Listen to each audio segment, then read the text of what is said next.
ये बात बहुत ही पुरानी है। एक गांव में जिसका नाम महिपालपुर था, एक बुढ़िया रहती थी। वह शिव जी की परम भक्त थी। आंखों से भले ही दिखाई नहीं देता था, परंतु वह सुबह शाम शिव जी की बंदगी में मग्न रहती थी। शिव जी बुढ़िया की भक्ति से बड़े प्रसन्न हुए।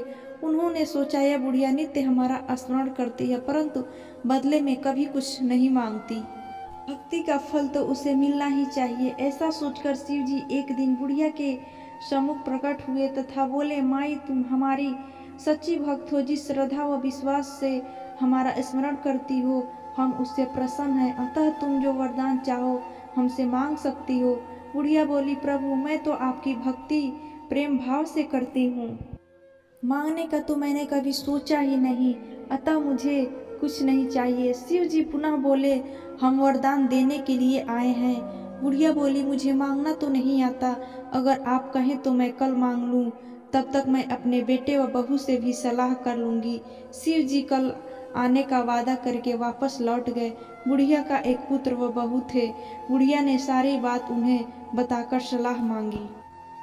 बेटा बोला, माँ तुम शिव जी से ढेर सारा पैसा मांग लो, हमारी गरीबी दूर हो जाए, सब सुख चैन से रहेंगे। बुढ़िया की बहू बोली, नहीं, आप एक सुंदर पोते का वरदान मांगो, वंश को आगे बढ़ाने वाला भी तो चाहिए। बुढ़िया बेटे और बहू की बातें सुनकर असमंजस में पड़ गई। उसने सोचा, यह दोनों तो अपने अपने मतलब की बातें कर रहे हैं। बुढ़िया ने पड़ोसन से सलाह लेने का मन बनाया। पड़ोसन भी नेक दिल की थी। उसने बुढ़िया को समझाया कि तुम्हारी सारी जिंदगी दुखों में कटी है, अब जो थोड़ा जीवन बचा है वह सुख में व्यतीत हो जाए। धन अथवा पोते का तुम क्या करोगी? अगर तुम्हारी आंखें ही नहीं है तो यह सांसारिक वस्तु तुम्हारे लिए व्यर्थ है। अतः तुम अपने लिए दोनों आंखें मांग लो। बुढ़िया घर लौट आई।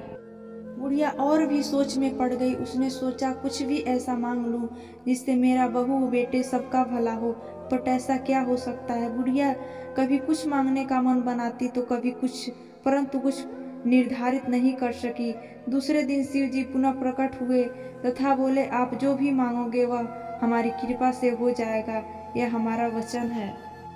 शिव जी के पावन वचन सुनकर बुढ़िया बोली, यदि आप मुझसे प्रसन्न हैं तो कृपया मुझे मन इच्छा वरदान दीजिए। मैं अपने पोते को सोने के गिलास में दूध पीते देखना चाहती हूँ। बुढ़िया की बातें सुनकर शिव जी उसकी सादगी व सरलता पर मुस्कुरा दिए। बोले, तुमने तो मुझे ठग ही लिया। मैंने कुछ तुम्हें एक वरदान मांगने के लिए बोला था, परंतु तुमने तो एक वरदान में ही सब कुछ मांग लिया। तुम्हें अपने लिए लंबी उम्र तथा दोनों आंखें मांग ली, बेटे के लिए धन व बहू के लिए पोता भी मांग लिया। पोता होगा, ढेर सारा पैसा होगा, तभी वह सोने के गिलास में दूध पिएगा। पोते को देखने के लिए तुम जिंदा रहोगी, तभी तो देख पाओगी।